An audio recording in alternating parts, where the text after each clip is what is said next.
뜨거운 물과 차가운 물로 세안을 한다고 했을 때 어떤 게 더 나쁠 것 같으신가요? 3초 드리겠습니다. 한번 생각해 보십시오. 생각 다 하셨나요? 정답은 뜨거운 물입니다. 뜨거운 물이 더 안 좋나요?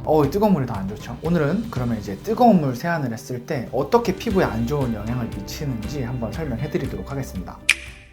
첫 번째는 피부 장벽을 다 날려버리는 그런 단점이 있습니다. 원장님, 근데 깨끗하게 씻어내는 게 더 중요한 거 아니에요? 그렇죠. 깨끗하게 씻어내는 게 좋지만 뜨거운 물 같은 경우는 너무 과하게 이제 세정이 될 수 있어요. 차가운 물보다는 따뜻한 물이 더 잘 씻겨 나가기는 하잖아요. 뜨거운 물은 그 정도가 과합니다. 피부를 정상적으로 지켜주는 피부 장벽에도 데미지를 많이 주기 때문에 뜨거운 물 세안을 했을 때 피부에 악영향을 줄 수가 있어요. 단적인 예로 미지근한 물로 세안을 했을 때랑 뜨거운 물로 세안을 했을 때 수건으로 닦고 난 다음에 피부가 당기고 화끈거리는 그 건조한 느낌이 드는 게 뜨거운 물이 훨씬 심합니다. 보습제를 발라도 건조한 느낌이 지속되는 그런 민감성 피부가 될 수 있습니다. 이게 한 번, 두 번 할 땐 모릅니다. 세안이라는 게 루틴이기 때문에 하루하루 차곡차곡 쌓여가면서 피부는 점점 민감하게 바뀌는 거예요. 알게 모르게 바뀌는 게 진짜 무서운 거네요. 그렇죠. 루틴이니까. 두 번째 같은 경우는 모세혈관이 확장이 됩니다. 단기적으로 혈관이 확장한 건 누구나 알잖아요. 하지만 시원해지고 나면 다시 하얘지지 않냐라고 할 수 있는데 반복적인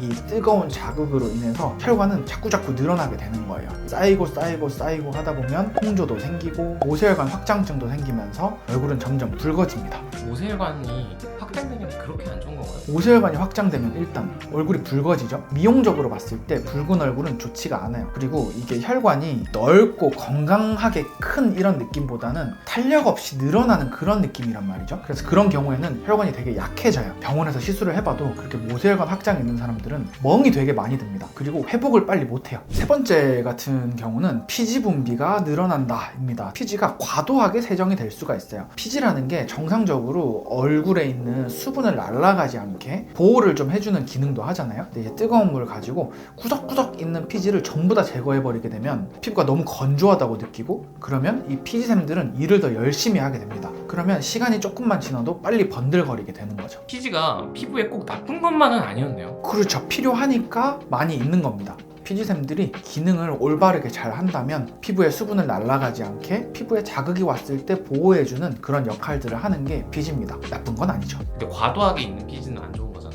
그렇죠. 그래서 세안을 하는데 이걸 이제 미지근한 물로 해서 우리가 세정제도 다 사용을 하잖아요. 그 정도로 했을 때 그냥 적당히 좀 더러워진 피지라든지 딱딱하게 굳은 피지라든지 이런 것들만 제거를 하면 되는데, 너무 뜨거운 물로 그리고 또 과한 세정제를 이용을 해서 세안을 하게 되면 깊숙이 곳곳에 있는 이 피지까지 다 날아가 버리게 되는 거죠. 그러면 이제 얼굴에 피지가 하나도 없다? 그러면은 그만큼 수분도 다 날아가게 돼요. 그 수분이 날아갔다 생각하면 이 얼굴에 있는 피지들이 일을 더 열심히 해야 돼 라고 생각을 하는 거죠. 그러면은 이 피지샘들이 막 무리해서 일을 더 많이 하게 돼요. 이게 하루 이틀 쌓이다 보면 얼굴은 막 기름진데 부분 건조해지는 수부지 피부가 되기도 하고 피지샘들이 퍼져요. 그러면 피지샘 증식증 같은 것도 많이 생깁니다.